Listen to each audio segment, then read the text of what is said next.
Meenakshi nomination తిరస్కరణ రాజకీయ కక్షే, రాజ్యాంగ సంస్థలను దుర్వినియోగం చేస్తున్నారని చెప్పి పిసిసి చీఫ్ మహేష్ గౌడ్. ఆమెపై తెలంగాణలో ఎలాంటి కేసు లేదు, నోటీస్ మాత్రమే ఉంది. కాంగ్రెస్ నుంచి ఎవరూ చెప్పలేదు. బీజేపీ మైండ్ గేమ్ ఆడుతోంది. ఈ మైండ్ గేమ్కి సాగనిస్తుంది ఎవరు? మరి తిరస్కరణ వ్యవహారం అంతా స్క్రిప్ట్ ప్రకారమే జరుగుతుందని ఫైర్. ఏఐసిసి చీఫ్ ఖర్గే నేతృత్వంలో ఏఐసిసి అత్యవసర భేటీ, హాజరైన జనరల్ సెక్రటరీలు, పిసిసి చీఫ్లు, ముఖ్య నేతలట. ఇక చూడు, ఇదంతా కూడా స్క్రిప్ట్ ప్రకారమే జరుగుతుందట. మరి ఈ స్క్రిప్ట్ని అందించింది ఎవరు? ఈ పెద్ద మనిషి అని చెప్పేసి కూడా చాలా మంది బయట చెప్పుకుంటారు. మాకైతే తెలియదు. ఈ స్క్రిప్ట్ అయితే ఆ పెద్ద మనిషి అందించింది అని చెప్పి చెప్తారు. బ్యాక్గ్రౌండ్ అంతా బీజే సౌండ్. ఈయననే ఎంటకుండా నడిపిస్తుండేమో అని కూడా చెప్తున్నారు. ఆయన ఎంటకుండా నడిపిస్తున్నారు, నువ్వు అందిస్తున్నావు అని చెప్పేసి అన్నారు. మరి నువ్వే ఈ స్క్రిప్ట్ అంతా ఎవరో అందిస్తున్నారు అని చెప్పేసి అంటున్నావు. అంటే మేము అన్న మాట కాదు, ప్రజలు అంటా ఉన్నారు. మరి ఇది ఎంతవరకు వాస్తవమో చెప్పేసి అయితే మీటింగ్ అయితే పెట్టుకోరు కదా, మీటింగ్లో తేలాలి ఇక ఎంతవరకు వాస్తవం ఏంది కథ. ఆమె పైన మీకు ఏమైనా పాత కక్ష ఉండేనా? ఆమె అయితే వచ్చినప్పుడు అయితే పెద్ద ఆమె సింపుల్ ట్రైన్లో వచ్చింది, ఇవన్నీ చూసి కూడా వద్దన్నది. మన హడావిడి ఎక్కువ, మనకు అట్లాంటి వాళ్ళు నచ్చరు, నచ్చరు మన రాష్ట్రంలో పనికిరారు. వీళ్ళకి ఏంటంటే భారీ బహిరంగ సభలు పెట్టి, ఈయననేమో ఈయనకు ఢిల్లీలో తక్కువైతుందని చెప్పేసి, రాహుల్ గాంధీ దగ్గర తక్కువైతుందని చెప్పేసి భారీ బహిరంగ సభలు పెట్టి చూపిస్తూ ఉన్నాడు. మొన్న అదేంది ఫ్యూచర్ సిటీ బహిరంగ సభలో ఒకటి గతికిలేడు, ఖాళీ కుర్చీలు ఉన్నాయి. ఈయనకు పెద్ద మనిషి డబ్బా కొట్టుకునే వారం ఉంది ప్రజాపాలన. మహారాష్ట్ర చర్చలకు సహకరించండి, ప్రధాని నరేంద్ర మోడీని కోరిన సీఎం రేవంత్ రెడ్డి. రాష్ట్ర భవిష్యత్తు అవసరాలకు గోదావరి జలాలు చాలా ముఖ్యమని వెల్లడి. మెట్రో రైల్ ఫేజ్ 2ను విస్తరణ ప్రతిపాదనను ఆమోదించండి. RRR Hyderabad Bandar port express వేకు అనుమతించండి. దాదాపు 6 కీలక అంశాలపై విజ్ఞప్తులు. నీతి ఆయోగ్ మీటింగ్ తర్వాత ప్రధానితో ప్రత్యేక సమావేశం. గోదావరి జలాలపై మహారాష్ట్ర ప్రభుత్వంతో చర్చలకు కేంద్రం సహకరించాలని ప్రధాని నరేంద్ర మోడీకి సీఎం రేవంత్ రెడ్డి విజ్ఞప్తి చేశారు. రాష్ట్ర భవిష్యత్తుకు అవసరాలకు గోదావరి జలాల వినియోగం అత్యంత ముఖ్యమని వివరించారు. రాష్ట్రానికి కీలమైన దాదాపు 6 అంశాలు మౌలిక వసతుల ప్రాజెక్టుల కేంద్రం సహకారం అందించాలని ప్రధానిని కోరారు. నీతి ఆయోగ్ మీటింగ్ అనంతరం ప్రధాని మోదీతో సీఎం ప్రత్యేకంగా సమావేశమయ్యారు.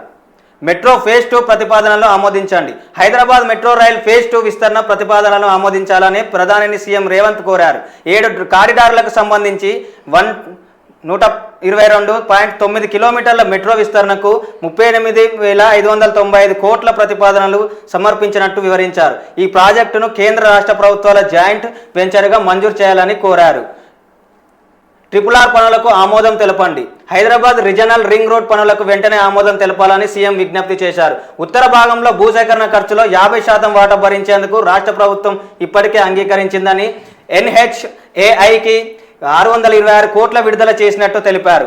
ఉత్తర భాగానికి సంబంధించి 90% పైగా భూసేకరణ అవార్డు పూర్తయిందని ప్రధాని వివరించారు. RRRలో దక్షిణ భాగం నిర్మాణం కీలకమని, చౌటుప్పల్ నుంచి సంగారెడ్డి వరకు దక్షిణ కారిడార్ నిర్మాణం పూర్తయితే హైదరాబాద్ చుట్టూ రవాణా వ్యవస్థ మరింత బలోపేతం అవుతుందని తెలిపారు. సౌత్ పార్ట్ అలైన్మెంట్ మ్యాపులు, HDA మాస్టర్ ప్లాన్ నోటిఫికేషన్లను ఇప్పటికే కేంద్ర రోడ్డు రవాణా శాఖ ఆమోదించిందని చెప్పారు.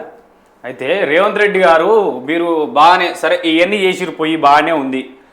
ఈ రీజనల్ రింగ్ రోడ్డుకు సంబంధించి, ఈ మెట్రో రైల్ ఫేజ్ 2కు సంబంధించి, RRR హైదరాబాద్ దీనికి సంబంధించి ఇప్పుడు వచ్చిన ప్రాతిపాదనలు కావు. ఇవి గతంలో ఇచ్చినటువంటి ప్రాతిపాదనలు. మీరు ఇప్పుడే పెద్ద తెరపైకి తీసుకొచ్చినట్టు. మాకు కావాల్సింది ఫోటోలు కావు, మాకు కావాల్సింది మీరు ఎంత నిధులు తీసుకొస్తా ఉన్నారు. హామీ గిట్ట చేతులు ఊపుకుంటా, ఇగో ఈ షేక్ హ్యాండ్లు ఇచ్చుకుంటా హామీలు ఇచ్చుకుంటే నడవది. అభివృద్ధి కావాలి. కావాల్సింది ప్రజలకు ఏం కోరుకుండా నేను గెలిపించి అమలు కావాలి. అమలు చేసి చూపెట్టాలి. అభివృద్ధి కావాలి. హామీలు ఇచ్చుడు కాదు, హామీలు నిలవేర్చుకోవడం కావాలి.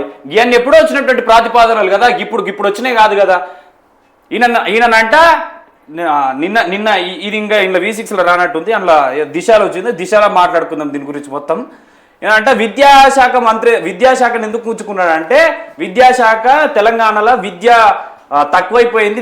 విద్య వల్ల మొన్న కులగణనకు సంబంధించినటువంటి సర్వేలా ఈ విద్యా వైద్యం పైన ఎక్కువ ఉన్నది.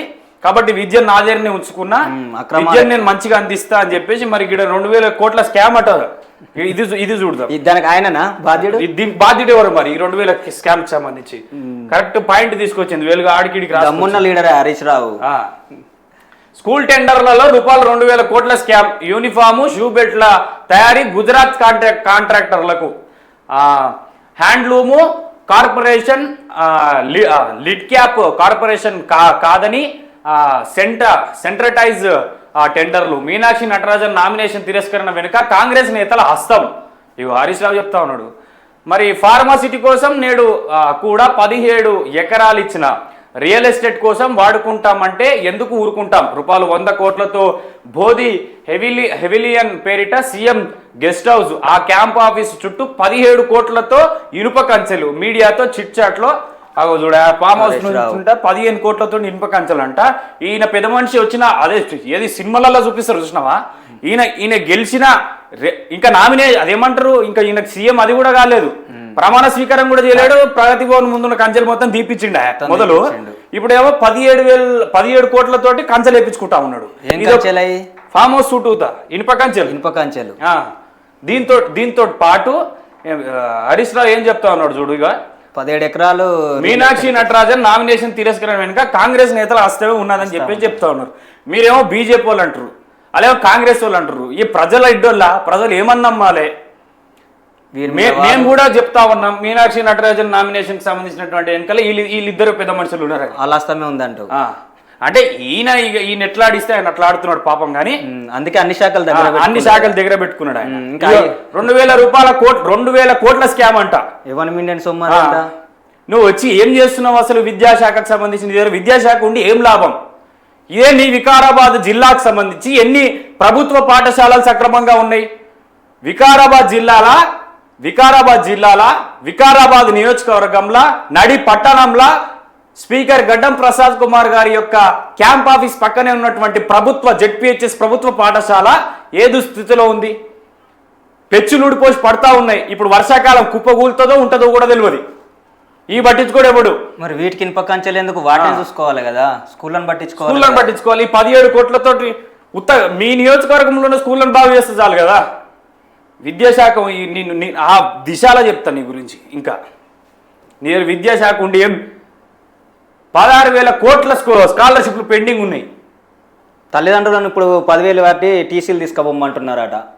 మరి లేనున్న పరిస్థితి ఏంది? అది మనకి మళ్ళీ చెప్పనీకే మోడీ గారికి పోయి ఆడు చెప్తా ఉన్నాడు. విద్యాశాఖ అందుకే నా దగ్గర పెట్టుకున్నా. ఉచిత విద్యా వైద్యం ఇవ్వడం ఏ ప్రభుత్వాలకు చేత కాదు. కానీ ఇంకా తమిళనాడు సీఎం మనోడు ఉన్నాడు విజయ్, మొత్తం నిన్న కాంట్రాక్టర్లకు స్కూళ్ళన్నిటికీ ఒక లిమిట్ పెట్టిండు.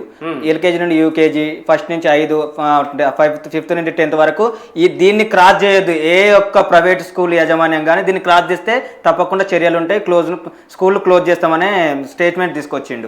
మన దగ్గర ప్రభుత్వ సంబంధించినటువంటి అధికారులు కానీ అందరు కూడా ప్రభుత్వ పాఠశాలనే చదవాలని చెప్పేసి కూడా రూల్, లేకుంటే స్కీములు బంద్ అట. అది పక్క సీఎం చూసి వార్డ్ నెంబర్ కాదు, ఎంపీటీసీ డైరెక్ట్ సీఎం పదవికి గిందికే ఇవన్నీ ఏ వాటికి వాళ్ళు ఫిక్స్ అయ్యారు. కాంగ్రెస్ ఉత్తర కమిటీ ఫిక్స్ అయ్యడం దీతమ్మని ఫిక్స్ అయితేనే రోజుకో బహిరంగ సభ పెడుతున్నాడు పైసలు ఖర్చు పెట్టి. ఏం చెప్పాలి? మ్యాటర్ లేదు, ఎన్ని సభలు పెడితే ఏం లాభం?